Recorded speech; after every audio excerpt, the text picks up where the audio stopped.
Welcome to Planet Geo, the podcast where we talk about our amazing planet, how it works, and why it matters to you.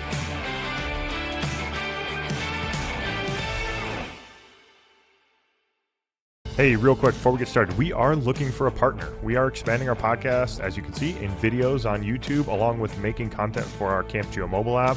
We're looking to partner with a podcast or audio-video producer to help us spread the good word about the geosciences. If you or someone you know has a knack for audio and video editing, as well as production, and is interested in partnering with us, please visit the Contact Us link on our website, planetgeocast.com, and drop us a line with some information. Okay, on to the geology. Wow. Chris. Yeah. That was awesome. It was flat out amazing. Yep. We have a lot of good people that we like to talk to on this podcast. Our interviews are amazing. I don't think there's ever an interview. Funnest part of this job, Jesse, is Yeah. getting to talk to great people that are really, really good at what they do. Oh my goodness. Yeah. And that interview we just had, Chris, was with Lindsey Schultz. She's the CEO of MRC Recruiting, a recruitment leader in the mining sector. I first came across Lindsey by following her on LinkedIn. She makes some amazing posts, is clearly like a connection builder in the mining geoscience sector. And this was the most impactful interview that we've done in a long time.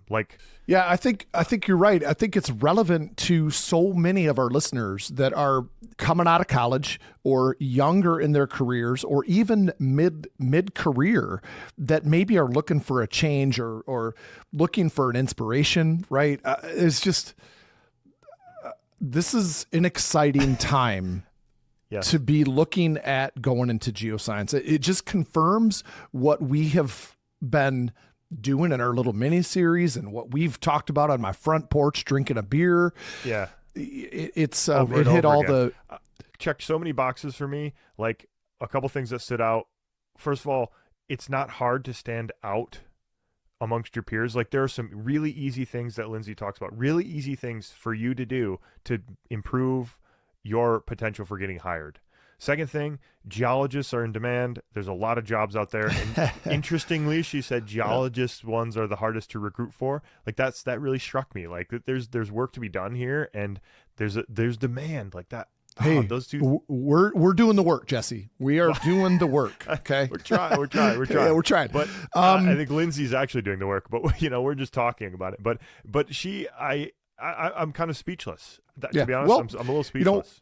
Let's just get right to it. But I want to say too that if you listen to this and you have questions, send us an email. We're really looking forward to doing 2.0 with this with her. But that's gonna require listener questions and listener feedback on what this episode's all about. Absolutely. Leave a review, leave a comment rather on YouTube, or if you're on Spotify, leave a comment, send us an email. We have a contact us link in our website, first link in the show notes. Please use that, and we will ask Lindsay other questions. You can also follow Lindsay on LinkedIn, and her podcast is Ore-atory, which is very cleverly named, and tells some great stories about people in the mining sector. It's just stories about mining. It's great. And if you're interested in geoscience at all, it's a great one to go listen to. So what do you think, Chris? Should we just get to it? Let's go. Please listen to the whole thing. It's just full of thought-provoking stuff. I just love this interview. So here we go, Lindsey Schultz. That would be good if the bunny ears was actually hearts. One of them. I don't know what it's going to capture, but something that would be good. Oh man, that's good. That was kind of crazy. Yeah. Well, with that spectacular intro, Lindsay, welcome to Planet Geo, and thanks for joining us. We're really excited to talk to you here. I am excited to be here, and thank you so much for having me. This is going to be a fun conversation. I know Chris and I are really argue a lot about titles, and mostly because neither of us are good at making podcast titles, I don't think. But I was thinking about, Chris, you haven't floated this one by you, but how about a title like How to Get Hired? Is that a good title for this, Chris? That's catchy, Jesse. It's one of your better ones. I don't know. It's catchy. Well, I'm excited to focus on all sorts of stuff, and we'll see if that comes out of this. But anyway, Lindsay, we always kind of lead out with a question along these lines. And if we're asking geologists, we say, what got you into geology? Because Chris and I have moments in time that Chris was the aha moment for me. I was sitting in his class and he has an aha moment. And I think a lot of people who are really passionate, dude, what is your origin story for what got you into, your field and this geoscience adjacent field that you're in? Well, You stole my leadoff question. Oh. So I really like this. This is the how I start my podcast Oh, really? too. Oh, great. Okay, good. This is, yeah. Okay, great. So Well, then you better have a good like, story. You better have a good story. I try, right? Like Yeah. every time it evolves, and so yeah, I'll do my best guess here.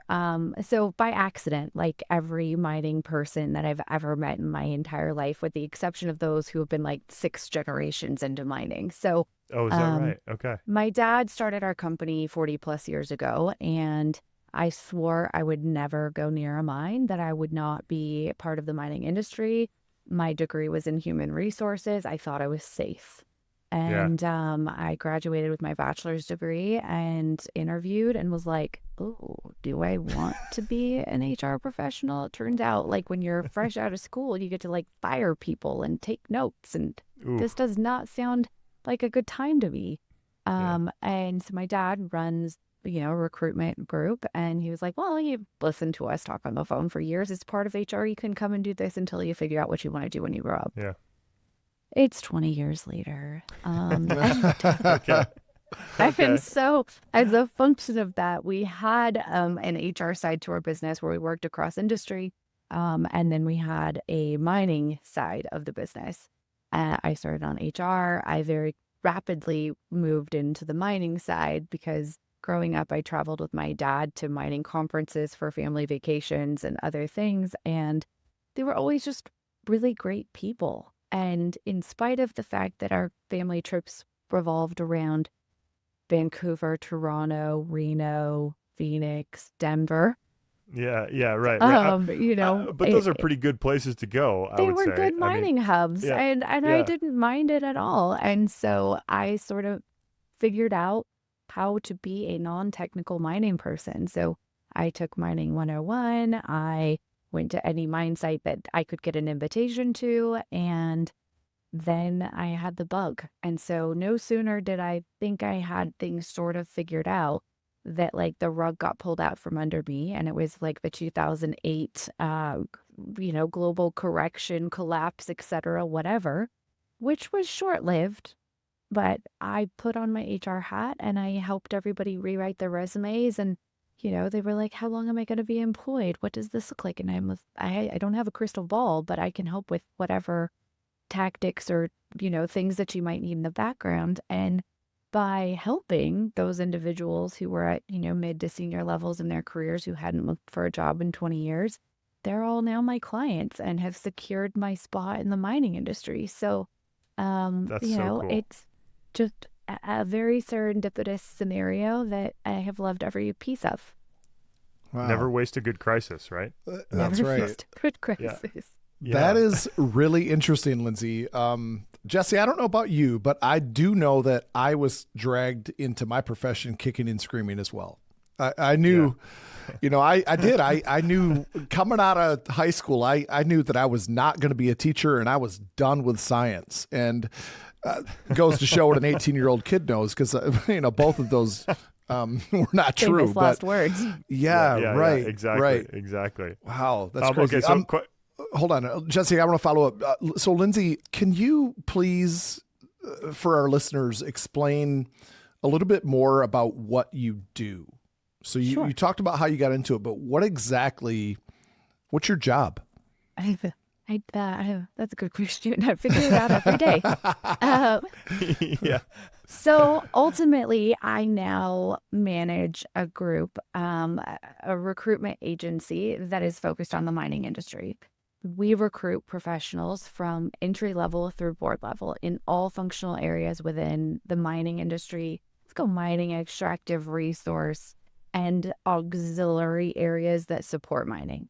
And so what that really means from my perspective is we are a support system to help secure talent for companies who need assistance in that area. And that happens often when it's really technical, or they have been focused on one area and they're moving into another, when they have a turnaround. All kinds of instances would necessitate our getting involved to sort of insulate that talent pool a little bit. Okay, so I'm really interested in that, in terms of that's really specialized. That's a niche like thing that you're after. How does that work? How did you get into just like looking for those people? Does that make sense? No, that makes sense. And again, it was an accident. My dad, again, who started our organization, he specialized in industrial social work and like helped do EAP programs and other things. And he pitched an EAP, so an employee assistance program for those who don't know what that acronym is, to a mine here in Colorado. And he was in Philadelphia. The goal was to get west, and he and a friend moved to Colorado with a handshake really? agreement. And Wow. then the mine were digged. And so, no. actually, that wasn't probably Okay. what we want to spend money on. And so, but they had an entry point, and so they were firmly stuck in Denver. And so then they said, look, we can do this, or we can, build a recruitment agency. And so ultimately my dad started doing some recruiting and really focused on HR professionals, but was placing them all in oil, gas, mining, extractive. And then the HR professionals then came to him and said, could you do a geologist? Could you do a mining engineer? Could you do whatever? And so it sort of built out organically over time, and then just became a focus area for us. So it was a really happy niche for us to find, because it's been so much fun to learn from everybody in the mining industry. Does that require you to have any geoscience background then? Or It's helpful. It's Okay. absolutely helpful. And so, everybody on our team has HR and has worked in a mine or for an environmental group. And so, and part of the requirement, if you have less at a mine site, or if you don't have a geosciences degree of some sort, is that you insulate that knowledge base by taking coursework and by going to mines. And so I'm probably actually the lightest in that area because I have an HR and a MBA, finance sort of orientation. And so, like I said, I did Mining 101. I continue to take some classes through EduMine and through, any other spot that I can, and just go to mine sites and try to ask as many questions as I can, and find that there has not been any lack of willingness to help. So I'm really fortunate. Well, but isn't that all learning in the end of the day? I mean, you get some certifications and it's helpful, but it's like on the job, I'm sure you learn more going to a mine site than you could, in most classes, just by seeing it and talking to the people who are actually doing it and all that stuff. I mean, it absolutely changed my perspective. I did like the Mining 101 course, and then my first mine site visit was Baghdad, in Arizona with Freeport.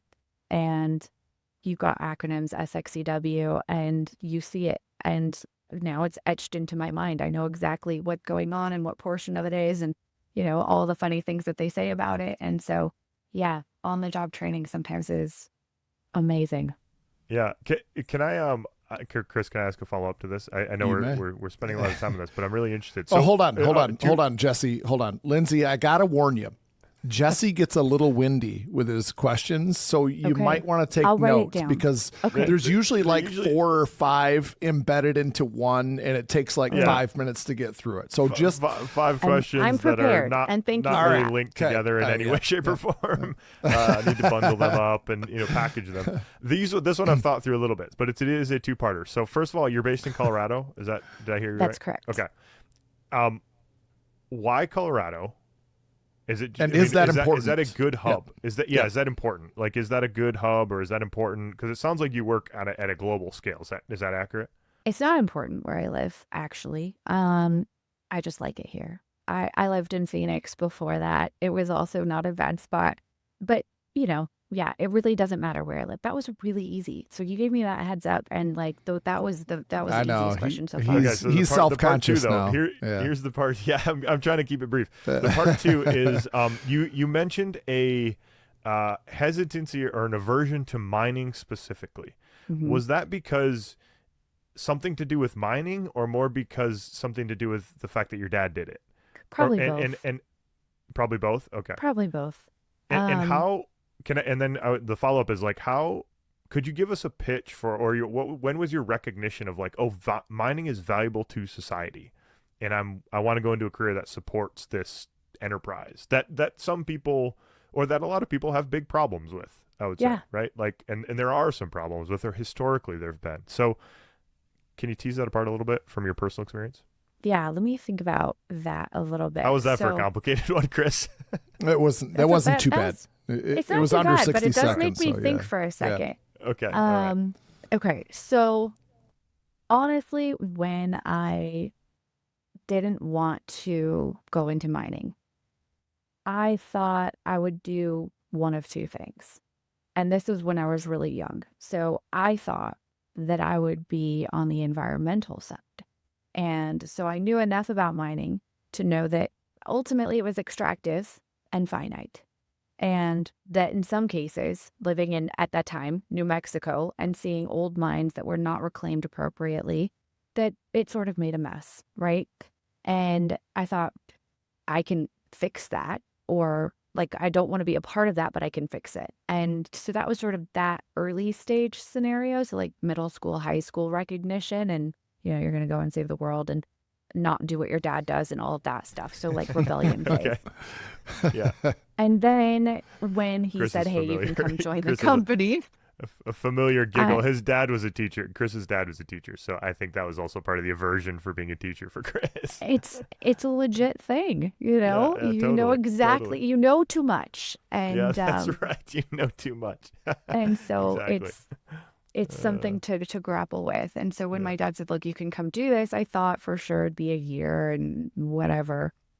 And being that I sort of dabbled in mining and I had gone to some conferences and things, I didn't have an immediate aha moment. It was just another thing to learn. And I liked that. But honestly, it took me a while until I had this like, holy shit, I can do all kinds of cool stuff. And mining is really a spot that I can get behind and advocate for and understand and recognize its value on a global scale as sort of an early stage point, right? Like infrastructure, agriculture, medicine, medical devices, technology, everything we have starts sort of with mining, and we don't talk about that. And so like an origin story for our origin story is that like we do a terrible job of talking about the really cool stuff that we help make happen, and just hide in this tiny little cave and say like, we're just doing things in the background. But I think it's time to get outside of that and really advocate for, one, responsible mining, and two,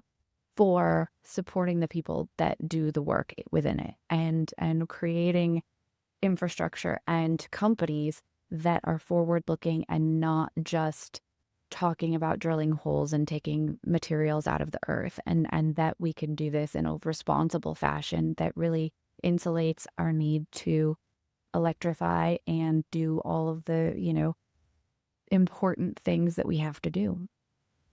That's really well put. Thank you. That was really well put. Yeah. Did I get all the 100% agreed. points? Yeah, I think you hit all of my sub points in my I question was like, too. I didn't write them down. I think you hit them all. Yeah, I forgot all my sub points Yeah. actually, so I don't know if you hit them all, but it was a great answer to whichever ones I asked. Yeah, for sure. So that was great. Lindsay, I want to switch directions just for a second, because we have, I got to imagine, Jesse alluded to it earlier, we have a lot of listeners that are, going through the educational process or young in their careers, and they're probably, I think at this point, sitting on the edge of their seats, I would think, because I would really want to know what you have to say. So we have a lot of students that are in this kind of like space, right? What are some keys? What advice do you have for how they need to get hired? That's the first part of it. And the second part is, what are maybe some things that people do that prevent them from getting hired? I really love that question.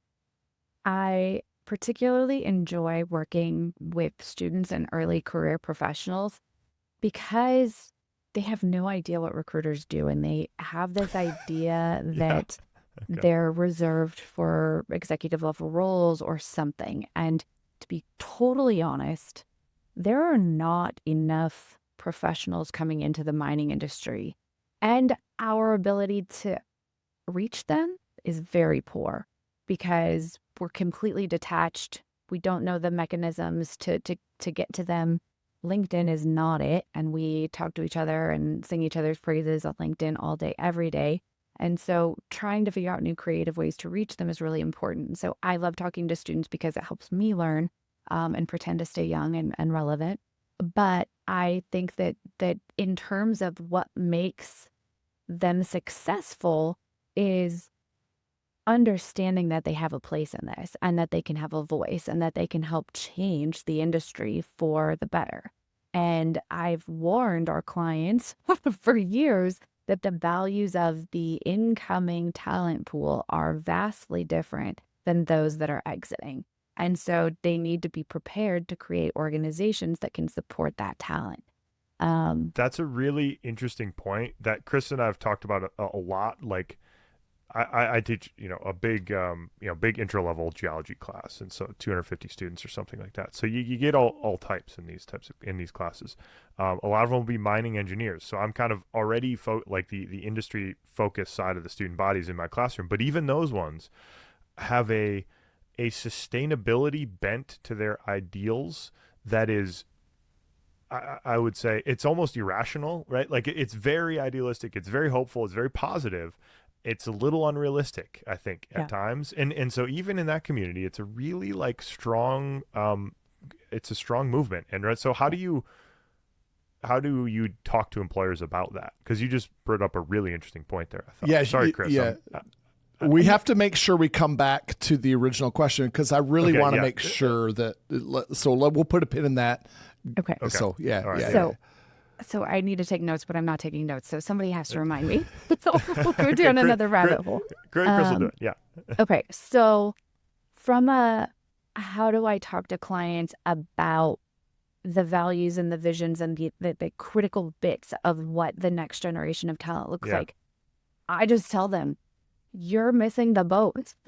Oh, okay. Really? I don't think that we can sugarcoat this, honestly. And I probably spend more time on deaf ears than anybody wants to admit, because to make that change in large organizations, which I really support, is very difficult, because we have this idea that we've always done it this way. This is how we talk about what we do. And this is sometimes why, one, we can't attract new investment, and two, new talent, both of which are prohibitive for our success. So, how do we make them change that philosophy? It's because they're hurting. It's because they absolutely have to, or because perhaps they've recognized that the company that they have had the most fun in, that they've had the most success in, are already building this platform for values and sustainability as part of it.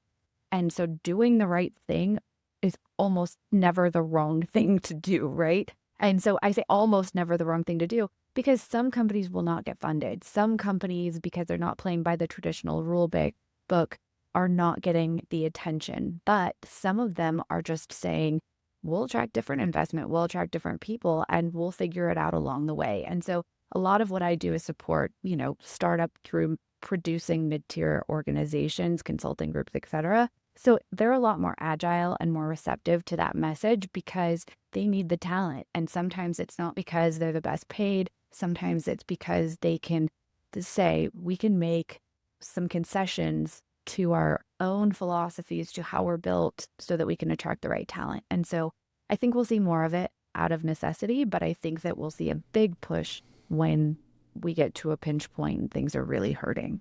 So to go back. Okay. Yeah. So can we go back to what? Really interesting.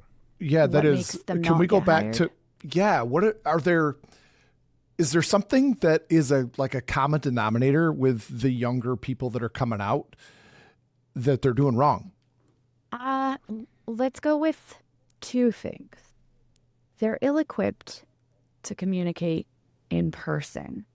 Oh, that is such an interesting point. Okay, I like this. Yeah. I think that they tend to do a really good job communicating behind a computer screen, behind a phone, etc.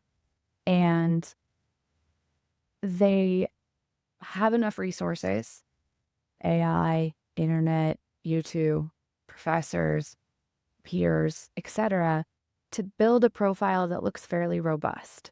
And then they get into an interview and they can't talk about any part of it. And they're brief. They are afraid to be themselves and show any color to their personality or personal interests, which makes them stand out. And in a negative way, right? Or no, I would say like always show who you are. Like even oh yeah, like, okay, counter, I understand. yeah. I So, understand. but I like, misinterpreted but what then you said. Yeah. yeah, the negative way would be just that they're not prepared to go into a workforce environment where people are asking a lot of them, and they've kind of painted this very like Instagram perfection scenario, Interesting. and Yeah. they're not living up to it. That's so I interesting. think I just was having a conversation with somebody, with a couple guys I play basketball with, and we're a little bit of the older generation. And we were in the gym, and it's like 6 I love courts, that. you know, and everybody's. Chris is ancient. I'm old. No, but we're in the gym, like just looking at this huge, university gym. There's lots of courts, and everybody's just shooting by themselves. And like I remember when I was growing up, it was like you just played with other people, like random Yeah. people, and you go up and ask these students, and they're like, "Do you want to play?" And they're like, "No, I'm shooting by myself." And I'm like, "What? That's like so foreign." It's like I think there's like a hesitancy. So we were talking about, is this a generational hesitancy to interact with other humans kind of thing?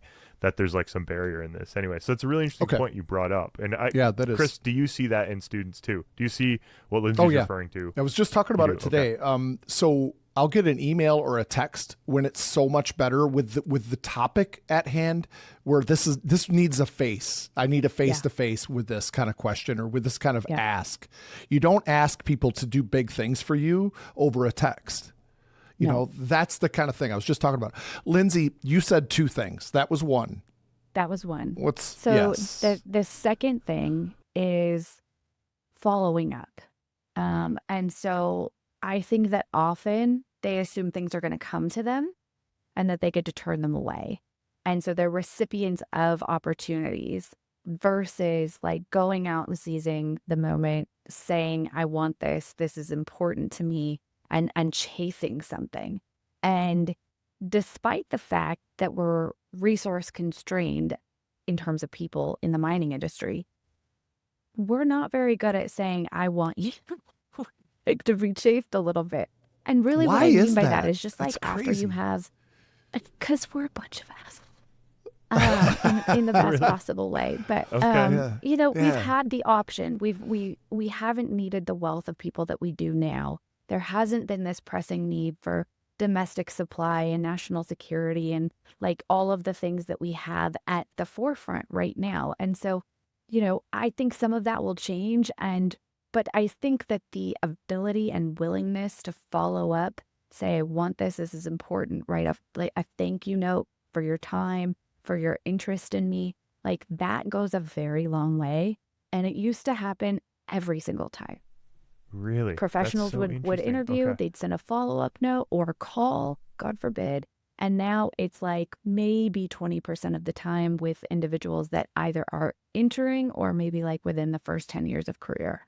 And so I think those two things are really prohibitive. And I think really it boils down to they've always had the ability to communicate easily behind a screen.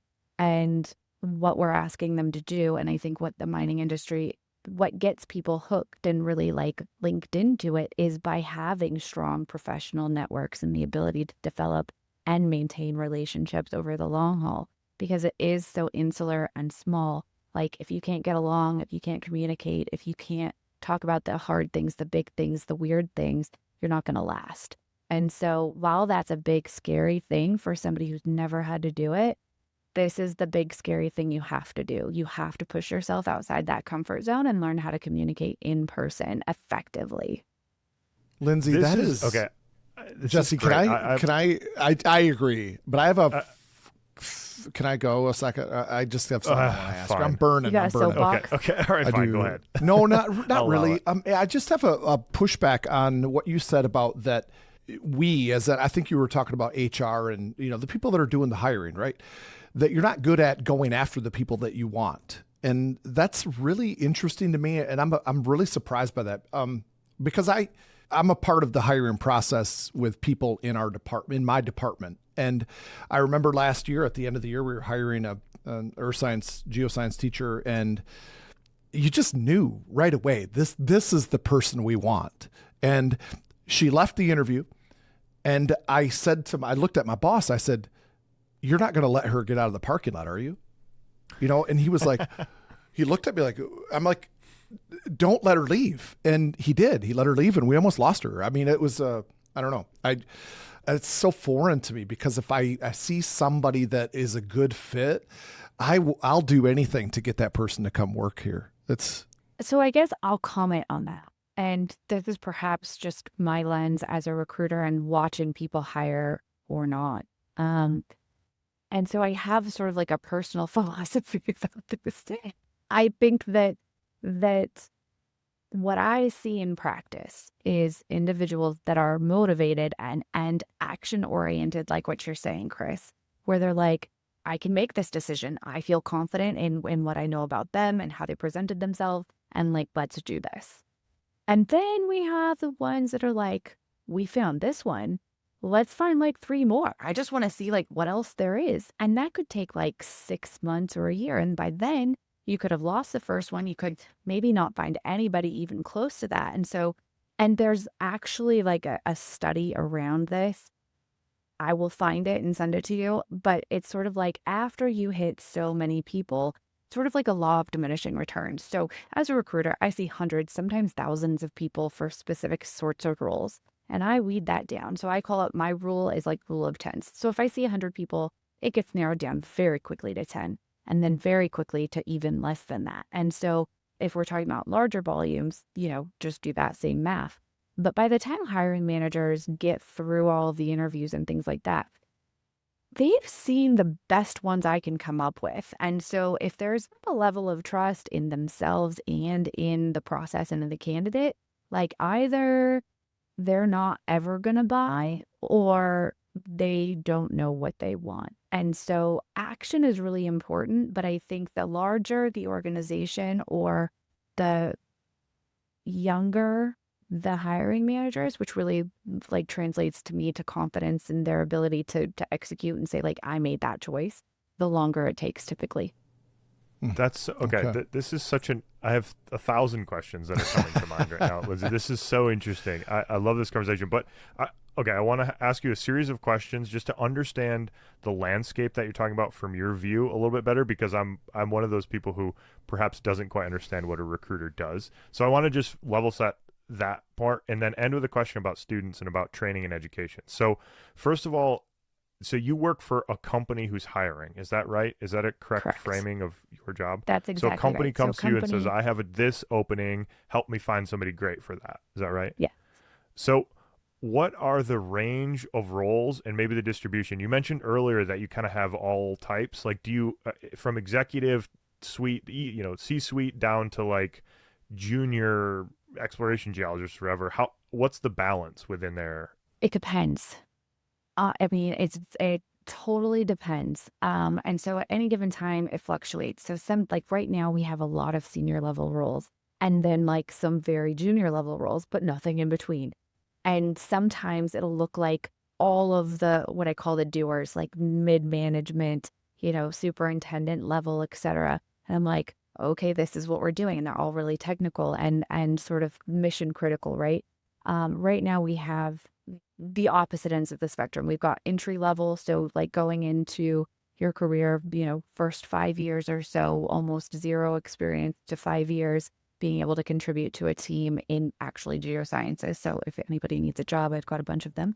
Yes, and, perfect. That's great so news. on the other Yes. side, so it really depends on the market, commodity prices, who our clients are at any given moment, et cetera. Okay. And then, if can we take maybe a recent example and play it out for us? Like, how did it work? Did you get on the phone and call a bunch of people, or do you like put out an ad and take in resumes and then you sift through them? Like, can you just walk us through one example maybe? And I'm trying not to sneeze. So if I interrupt my answer with a sneeze, I apologize in advance. That's quite all right. That's quite all right. I'm allergic to Chris too sometimes. It just looks like I'm crying here, stifling my sneeze in the background. So ultimately what a search process looks like for us, and it's different with every group, but this is probably the most basic that I can come up with. So company calls and says, hey, I need an entry-level geologist. here are the criteria for it. I want them to have a bachelor's degree, some understanding of some of these computer softwares that we are using, and a desire to be in the field, and somebody that, can communicate well. Then I go out. I usually put out an ad through LinkedIn, through, any strategic advertising vehicle. And usually those look like Geosciences, SME, any like big mining association that might be effective. So ads go out. That's low-hanging fruit. That's just sort of like casting a large net. Then I go through our database, which we cultivate all the time, right? So we look at people on LinkedIn. Your we add database them of to the clients database. or of candidates for Candidates. roles. Okay. That's right. So And so you we have go like through a there. repository of people that Yes. you might pick up the phone and call and say, hey, I've got a great one for you, whatever. That's exactly right. Fill in the name. So Okay. I send out an email, really easy again. So like start from the easiest to the hardest. So ads go out. We try to capture people that way. Then we send out an email to anybody that might fit that mold in our proprietary database of names and emails and LinkedIn's and all of that stuff. So they get something. Maybe they look at it. Maybe they don't. Maybe they respond. We set up a call. Then I start like cultivating that list and saying like, ooh, I know this person, or this person was referred to me, or, I scouted them out through, company website or their advisor or somebody, whatever. And then I start calling. Truly freaks them out because no one calls on the phone anymore. Yeah. Right. And leave messages. I hope that they call me back. So by that time, I've probably hit you on 3 channels: email, phone call, LinkedIn if they have it at an early stage. And so they're like really annoyed, and they're like, well, this must be legit, because at early stage professionals are like, who in the world is calling me and what do they want? Like, this is so weird. And so sometimes there's this education standpoint where I'm like, this is what I do. This is who I'm working for. You don't have to pay me. I just need to find you and like your friends so that you can go work for this group. And everybody's happy at the end of the day. Wow, and that's so interesting. This is so interesting. I have you're bringing. Okay, sir, Chris, forgive me, but I'm going to take a couple more questions along this line. So, if students are listening, how do they get on your list of people? And can you put Chris and my name on your list of people as well? Gladly. Because this sounds like where do the people listening who are like perking up their ears, like, hey, there's demand in the mining sector and I'm not aware of it. Where do they go to look at prospective jobs, so they can get a feel for what the jobs look like? Or who do they talk to? How do students who don't know anybody? How do you find a job as a student? Yeah, what do the students do right now? What can they do? They can go Google something to find a list of these jobs, or get on your list. So what can they do? My list is easy. My list, basically go to our website, which is mrcrecruiting.com. Click on candidates. We can put a link in the show notes. Yeah, so they're up, and we'll send you a link, but basically go to candidates or jobs. There we have always something that says general registration. If our jobs don't look like something that you're interested or qualified for, apply here, and then they have the opportunity to book a call with us.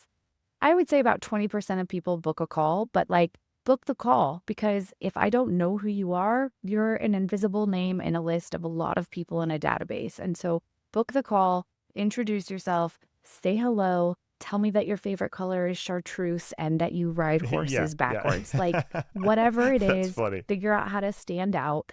And then I remember that the person whose favorite color is chartreuse and rides horses backwards is also an amazing geoscientist, and they want to live in Montana, and met, like, voila, 6 months later, I have a job for them. And so ours is really easy.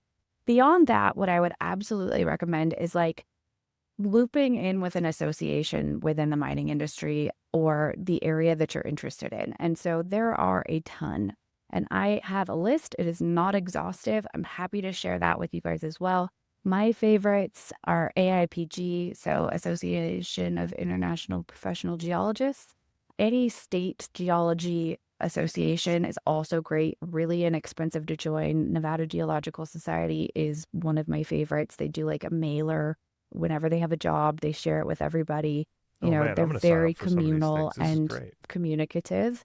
SME is a big one. So Society of Mining and Metallurgical Engineering is a big one. They have a job board. It's free to look at any of the jobs. Googling it. LinkedIn now is pretty robust on the mining side, so you can kind of look there. let's see, AEMA, so American Exploration Mining Association, is another one. There is no job board, but they do have we call it the Early Professional Society, Early Career Professional Society. And so they have a formal mentoring program that you apply to be a part of. They try to link you up with 12 professionals, so you get one a month for the entire year, and they're cross disciplines. So you're not just getting exposed to a geologist. You may have a mining engineer, a marketing person, like all kinds of stuff to broaden that perspective and insulate your network as you move forward. And it gives you all kinds of great resources internally. So, and they're flirting with joining a job board. So those are just a few, but so that would be there's a wealth of stuff out there, including, MRC, your company's website. Okay, last question in this series, which is yeah, right. Sorry, I'll end, Chris. This is the last one, but I think you'll be on board with this question. Yeah. Can you go through the relevant degrees and give us a relative value of them? Like, is an undergrad degree too little? Is a master's a good degree? Is a PhD overeducated? And then what do you think of, and how necessary are the licensures, like the Pennsylvania State geologist license or engineering license? Can you, that's a good question. Just those basic ones, like what do you think about those? And you don't have to have any data, just what's your feeling about, like? I think that's a really good question. And I'm going to go with it depends. So I think a bachelor's degree is adequate in a lot of circumstances. The bigger the company, the more adequate it is. Oh, wow. Okay, however, hold on. Why? Great. Why? Chris, yeah. Because you're part of a team. You're one of many in most instances. And so do you have a ceiling then, though? Like, yeah. You definitely, but you also have a resource at that point to then perhaps wind up having tuition reimbursement programs or leadership training or other stuff. So I'm going to throw out a name, right? So Freeport-McMoRan actually is a great initial company to join.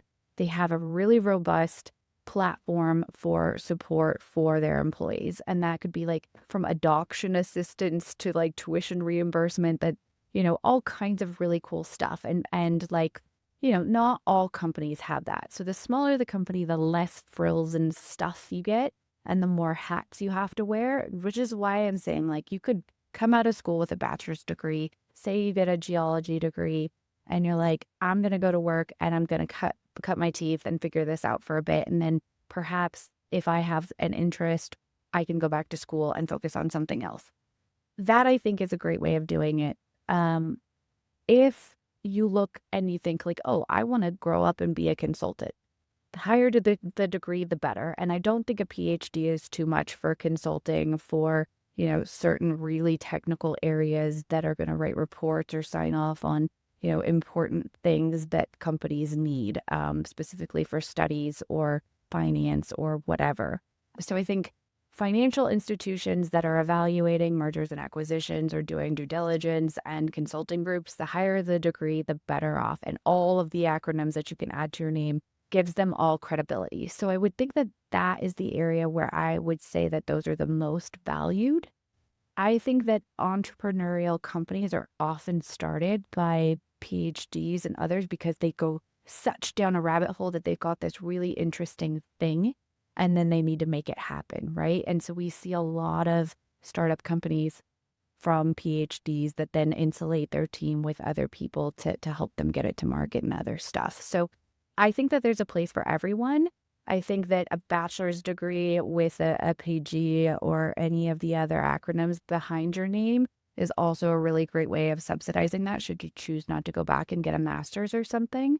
So I think you have to sort of look at the market, but I think that there are some general rules of thumb, and I tried to hit those. That was a really great answer. That was super informative. I do have exactly what I was looking for. Yeah, I have a follow-up on that, though, or I don't know, something to tag on maybe.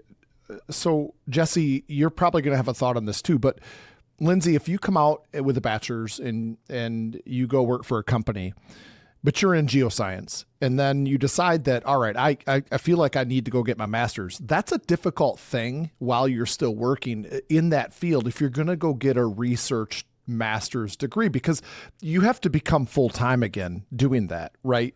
And take a huge pay cut to go be an apprentice. I mean, you'd have to apprentice. Like, would you have to leave the company then and then go get that? And like, I guess that's what I'm asking. I think that that's a really relevant question. And I think, again, it depends. I've seen people, so a good friend of mine, she stepped away from the workforce for almost 3 years while she finished a master's degree. And, she's a geotechnical engineer, and she needed the time to focus on her master's degree. She had talked to her company about it. They helped her do some initial classes for it, and then it just became too much. And so she said, look, I'd love to come back. And they said, we can't guarantee anything. She happens to work for a really big company.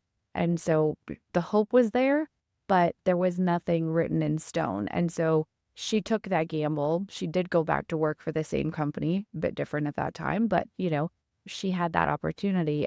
And I've seen other people who sort of figure out how to balance the two, or get to a point where they can balance that workload with school a bit. And I want to go back to a point that you had mentioned really early as I was going on this whole situation. And you said, well, if they wind up with only a bachelor's degree in a big company, does that give them a glass ceiling? And I said, yes. But I also think that often when you're not being mindful of your own future, that you can get pigeonholed. The more technical you are, the more you will wind up being siloed into a specific area, because they need you. How do you know all of this stuff? And so their ability and willingness to say, like, let's pull this person out, put them through leadership training, or make them a manager, or whatever that might look like to advance you within the organization, just starts to evaporate. And that's when I start getting calls from, mid-level individuals saying, hey, I've been doing the same thing for 6 years, and I am either burned out or I want to do something else, but they will not see it in me. And so I think being mindful of what you want to do and checking in with yourself, and I tell people, I know every 6 months feels like a lot, but it's not. Go write down in a spreadsheet, just keep a rolling Excel sheet of all the things that you did. Like, you learned a new software, you helped on a report, whatever, idea. because that builds your repository of things that you're going to put on your resume at some point. Yeah, and it's that's a really great easy to idea. forget all of Okay. that stuff. So Yeah. like a 6-month check-in, and just say like, hey, am I happy? What do I need? Coach yourself through that. And I have something we call it the career reflection worksheet. And it just asks you, what are you doing that you love? What are you doing that you need support in?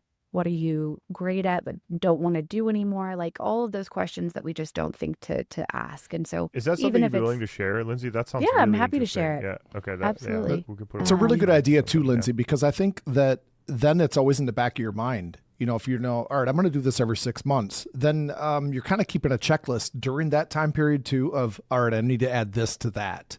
Well, and it gets life gets busy, and you add more complexities and responsibilities, and it's just very simple to put that part in the back of your head. And so being the captain of your own fate is really important. Otherwise, you wind up not creating a network that will support you. You wind up 10 years down and thinking like, what have I spent all of my time doing? And so I really try to advocate for people to advocate for themselves and do that. But, I was just at a conference last week, and we talked about the idea of creating like your own board of directors. And I love this idea. I love this idea. Jesse. You are triggering so many this is just like the most self-reinforcing conversation I've had in forever, because you're triggering so many things I love. I love the board of directors thing. Go. But you got to build it, right? And so, but this helps you network. You need somebody that plays the role of a challenger, because you can't be told yes all the time. Like, yeah, you have a great idea. Yeah, you have a great idea. Like, I hate that. You need somebody who will challenge you. You need somebody who understands sort of like your moral, ethical, philosophical standpoint in life, that also understands what you're doing and where you want to get to, that will help you get there and say like, hey, are you checking in? You need somebody who will be a champion for you and rah the whole way forward, even if they know very little about it, because sometimes we all need a pep talk. So, insulating yourself with people that like, trust, respect. And then the idea of mentors versus sponsors, like having a mentor is somebody that insulates your knowledge in what you're doing. A sponsor is somebody who sees that amazing part of you, may not have anything to do with your functional knowledge, but says like, hey, Chris is amazing. We have to get him into this room. He needs to talk to these people. They'd be great for this. And so both the sponsor and mentor and the board of directors, as well as all this other stuff, it's just like a great way of advocating for yourself and figuring out what you want to do when you grow up. This is just such excellent advice for people.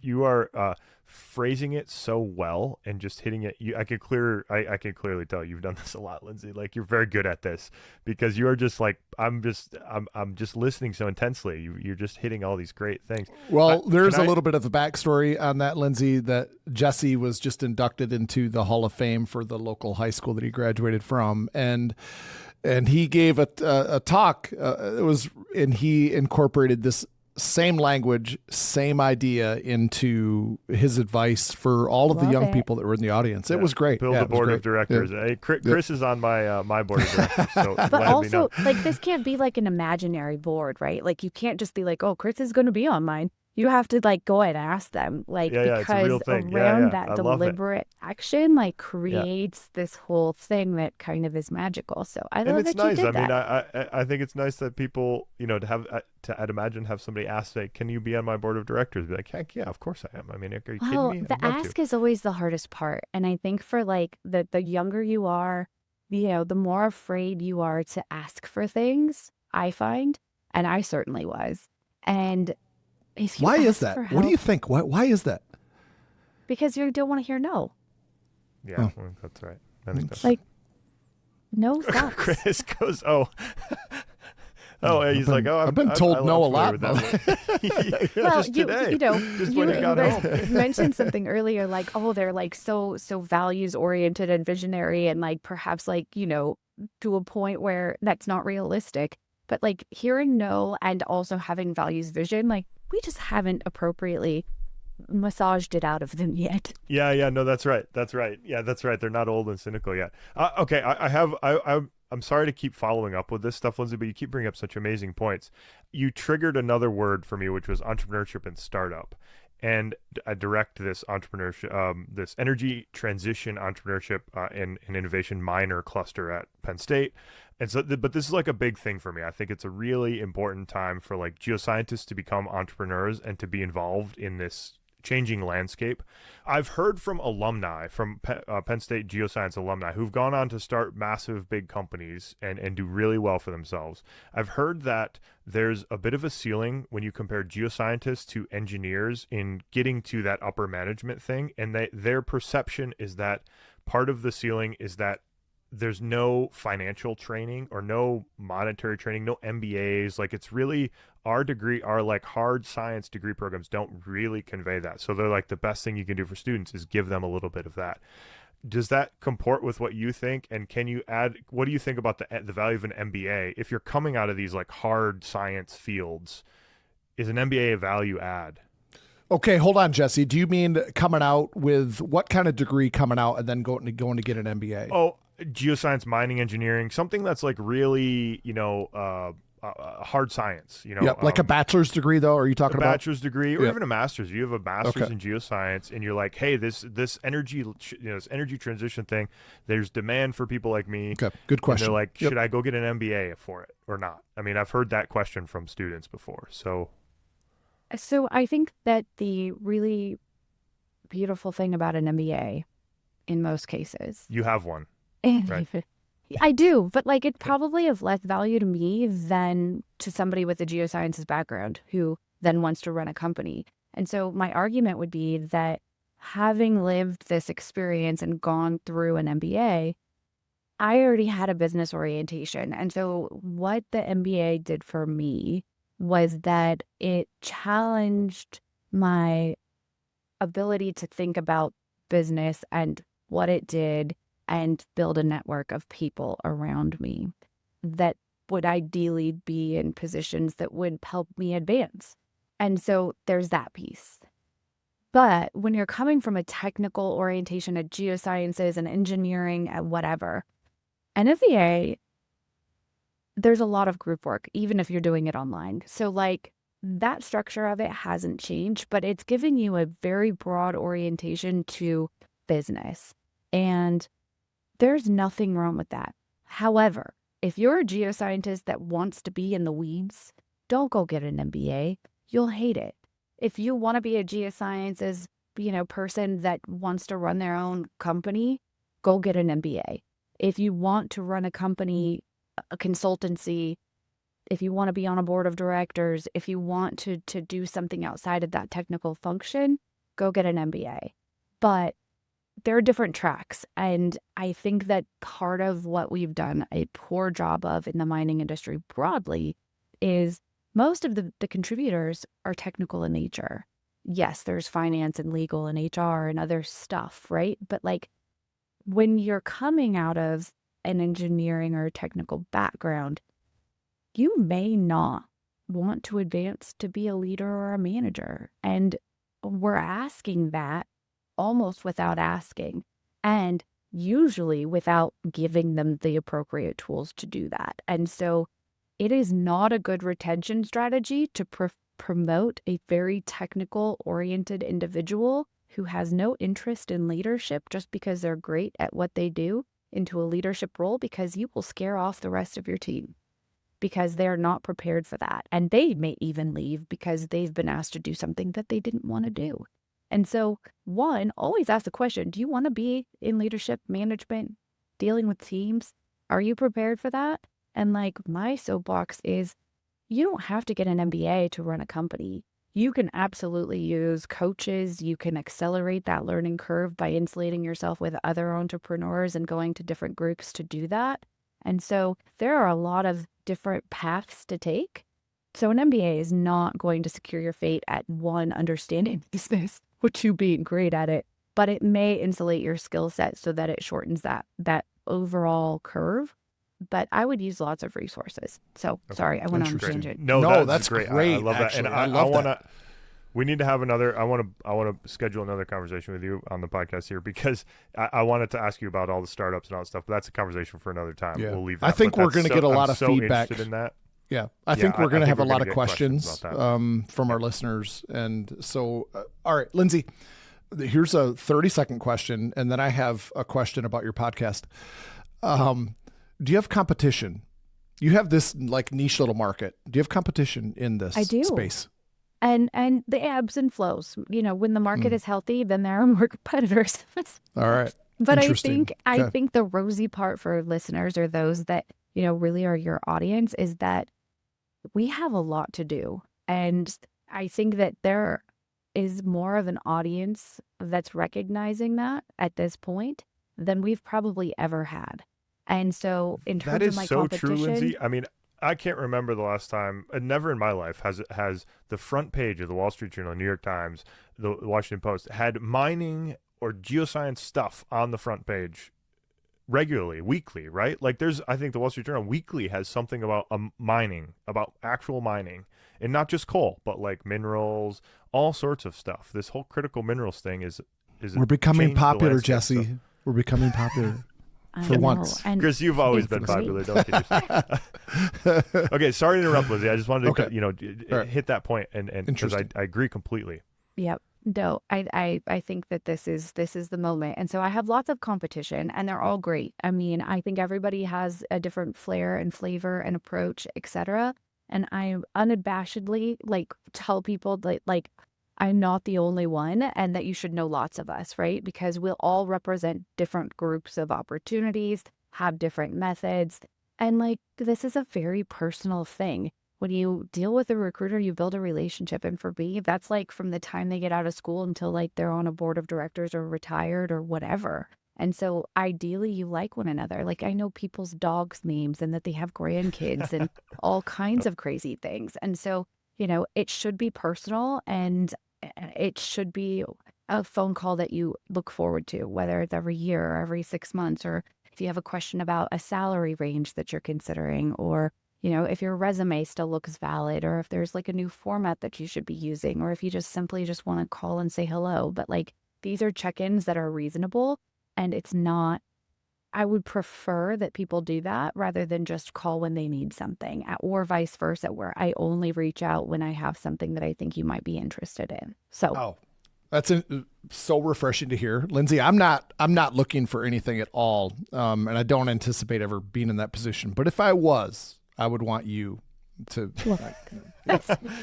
Chris will call you to talk about his dog. So, okay, whenever you Lindsay, want. So. You have a podcast. It's called Ore-atory. Very clever. I love that. Can you tell us the origin story of this? Yes. I didn't want to do it. Me neither. as all good things start out as. Yeah, right? Like push yourself into the uncomfortable areas because you'll find all kinds of opportunity in it. And this was one for me. And so several years ago, my friend Amanda, who does all of our marketing and is amazing, she said, Lindsay, we got to do a podcast because getting you to write a blog or getting you to do all these things is like pulling teeth. And you talk to people all day and they're all interesting and you love it. So why don't we do a podcast? So about 6 months ago, we launched Ore-atory. It was a fun play on words. I am clearly not short of words ever. So it seemed to work out. And neither are most of the people I talk to, especially if you get them excited. And so ultimately, the goal began as a launching point to have interesting conversations about people that were doing things differently and impacting the mining industry in a positive way. So thought leadership, doing something novel in their career, in their association, in their new company, etc. But I sort of have reflected here recently, and I'm like, man, I talk to a lot of entrepreneurs. Oh, that's interesting. And so that's I great. don't. I'm not going to just aim to talk to entrepreneurs, but I do tend to talk to a whole lot of them on the podcast. But also, the goal is just to get the word out about what we do and how cool it is to as many people as might listen to us. So we're trying to reach beyond the silo of mining. I don't know if we're doing it yet, but we'll keep trying. Oh yeah, absolutely. I mean, I'm a follower, subscriber of the podcast, and it's great. I really like the stories. We're running over time here, Lindsay. So forgive us for just one or two more questions. You're and then good. We can I'm wrap all it up here. yours. I'm curious because you kind of have said, you've kind of alluded to this. And I think from our view, the industry is changing massively, that people know, kind of like what we said, people know what geology is a little bit, critical minerals, energy transition. How has that landed in the industry? Is it a good, Chris and I have this series right now, we're in the middle of it's a good time to be a geoscientist. Are we right? We kind of it's a good time to be a geoscientist. Are we correct? I think it's a great time to be a geoscientist. I think that, so statistics, I have them here. Right. Okay. Great. Hold on, I just have to find my love mouth. some data. All right. So global demand and opportunity. So I was on another podcast recently where we talked about the demand for geosciences, and that was through AIPG. And it was great fun because I got to listen to all kinds of people who were practicing and who were recruiters and who had all kinds of different vantage points. And so what's the podcast called that you were on? Well, I was not actually a podcast. I lied. So it was a webinar, and I can find the link, but they put it together, and I was, one of 6, I think, people contributing. So I pulled all kinds of stuff and just took a deep dive. So global demands and opportunities. So lithium is expected to increase by 40 times the demand for it. Nickel and cobalt by 20, graphite by 25%. So, all critical minerals. I think some people would argue that lithium is not a critical mineral, but we'll just leave that. And so we have an increase in all of these different areas. And so that all of those will take geosciences to support. But more specifically, what we then said was that in the US, that we're expecting a 5% growth from 2023 to 2033. And I know that 5% doesn't feel like a lot, but it's a lot when you look at the scope of the mining industry. And so I don't have a number on that. However, there are over 10,000 job vacancies focused on geosciences in Canada at present. Wow. 10,000. 10,000. And those are Holy between smokes. energy resources, mineral, development, environmental, academic research, engineering, geology. So broad cross spectrum, but all of those will contribute. in whatever fashion is needed from, all kinds of really interesting geosciences areas. So those are probably my hard statistics, but, those are optimistic. And from my practice, I probably, in the last year, there hasn't been a time where I haven't had a geosciences role on the roster. And they're some of the hardest for us to fill. So I hope my clients are listening. Say that again and say more. Please say that again and say more. Some of the We hardest. consistently have geosciences. So it could be exploration geologists. Right now we have several geosciences roles from entry level through like principal level at a consulting group. Geotechs, we have hydrogeology, hydrology, all of those sorts of areas. And they're the hardest ones for us to fill. Why is that? Geoscientists, I find, really like working in teams. And if they don't, they own their own consulting group. They do this by themselves. And so while I'm supporting in this situation a consulting group who's looking for all of these things at present. So if you go to the website, you will see that we have basically from entry level through principal level in all these different areas. We need them all. And so it's hard for us to find them because they don't tend to go onto job boards. They aren't always on LinkedIn. They sort of just like dig in, and it's really hard to unearth them. I'm going to use good mining puns. And so it's a challenge, and they all know one another. And so for us to reach out is sort of like they've already heard from 6 of their friends that this company is looking. And so I just have to figure out how to talk to geosciences better. Interesting. Wow. That is so interesting. But also there aren't enough of them. Okay. Yeah, that's true. We need to start making more. We talked about this. Chris and I talked about this before. The geoscience degree, number of degrees is going like this. It is down to the right over the last decade. And, every time that's happened in history, it's gone back the other direction. And geologists have made more money when you're in demand, right? So that's good to hear. All right. We're reinforcing more of our ideas, Chris. That's good. Yeah, right. Lindsay, in general, do geoscientists earn a good living? Yes. Yes. So looking at a variety of industries, and I don't have the statistics in front of me, Mercer, Hayes are 2 big groups that do big, broad scoping studies. And mining continuously ranks at like the 99th percentile for, earnings. And that cuts across basically any technical field within the group.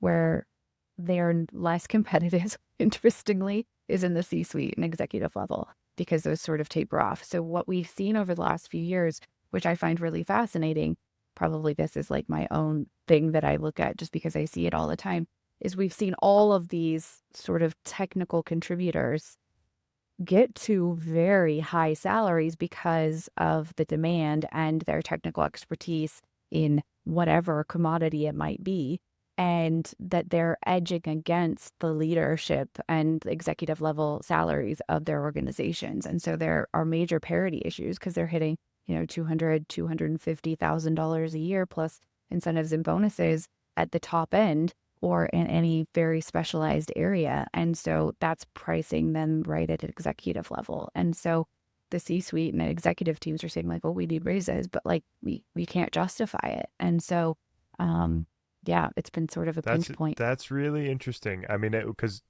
Chris, I know, deals with this. He's a very good teacher, very passionate teacher who has a lot of students who want to go into geosciences. And there's a little bit of pushback, especially in growing up in where we grew up in rural Southwest Michigan. There's no geoscience industry really. Yeah. I mean, there is. It's environmental consulting, but there's no mining sector. There's no oil and gas really there. And so people are like, you want to do what with your life? You want to go be those putting actual. I'm glad you mentioned actual numbers because. I think, and even like, something perhaps more relevant because like, that seems like a pipe dream for many. Like, oh my God, I can't imagine making that kind of money or like being that advanced in a career. But like right out of school, we're easily seeing without any experience, $75,000, $90,000 with a bachelor's degree right out of school. That's so, great. We find that the salaries tend to be escalated a bit in the Southwest. And that they're slightly less in the Southeast and certainly in the Southern United States. And then we've started to see some just, differences between U.S. and Canada where they were always on par with one another. It's about 25% difference. And that's about the difference between our currencies at this point too. Okay. So Oh, that's so compounding interesting. it a little bit. That is great. Chris, what do you think? Should we kind of wrap it Yeah. up here? Well, I don't want, yeah, I want to be first- kind, so just Yeah. go ahead. First, we have to Go ahead, ask Lindsay how our listeners can find out more about you. Probably LinkedIn and our website are the best sources. So LinkedIn, Lindsey Schultz, MRC Recruiting. Our website is mrcrecruiting.com. That gives you every possible way of finding me. Yeah. Okay.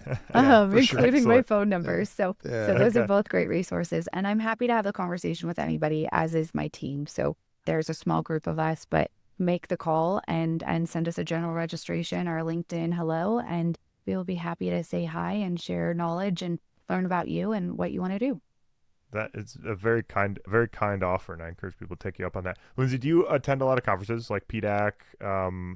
Do you tend to frequently attend these conferences, roundup, I things like that? do, and it's sort of nature of the beast for me, but it gives me the opportunity to get base time outside of, podcasts and Zoom meetings and things like that on a daily basis to like actually see people. So I hate to say that it seems like it's one a month, but it's like one a month at this Oh, point. really? Okay. That's Yeah. a lot. Well- That's a lot. Yeah. Feels like a lot I'm- sometimes. Yeah, it does. We're our researchers getting into the critical minerals stuff like a lot of people are, becoming more societally relevant, stuff like that. Anyway, I've got a bunch of plans to go to those big those big mining exploration conferences over the next year. So I'll send you an email or give you a call better. Please do. When I've scheduled that. I would love it. Lindsay, this has been an amazing conversation. I'm so thankful for your time here. We just have one final closing question that we always ask. What has been your best day, in your case, in mining? Or on the job.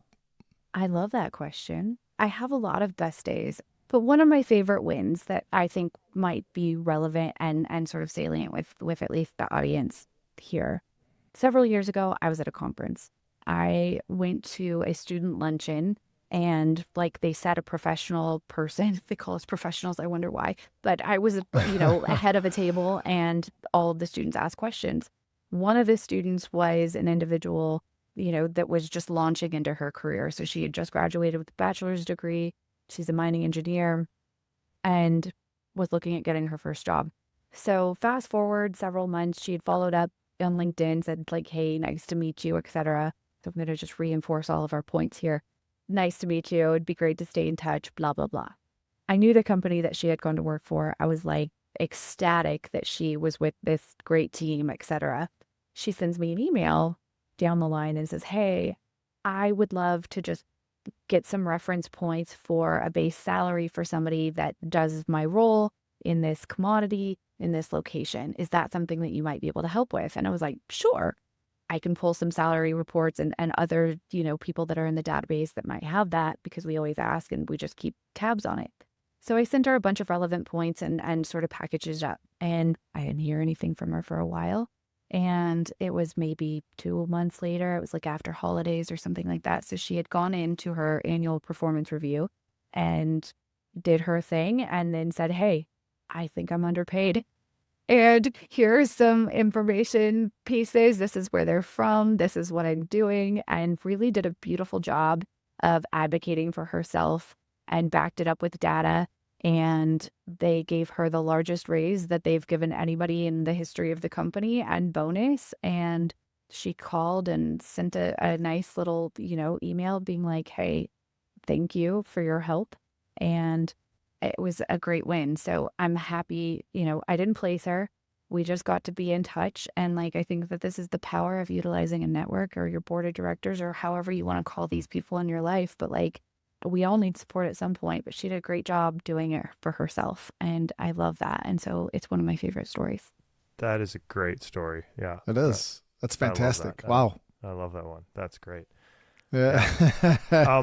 Well, Lindsay, thank you so much. This has been really informative and inspiring, and I love your insights. And if you'd be willing, would love to do it again sometime, especially if we get a bunch of listener questions to talk about stuff. I'm I'd love to happy talk more about anytime to entrepreneurship do and part in 2.0, and you guys will have to come on Ore-atory. This Oh, would that'd be be fun great. to Yeah, flip the totally. script. Absolutely. Yeah, absolutely. Happy Then to do that. I That'd be get to great. ask all the questions. Yeah. Okay, Yeah. there we go. I like that. Yeah, that sounds great.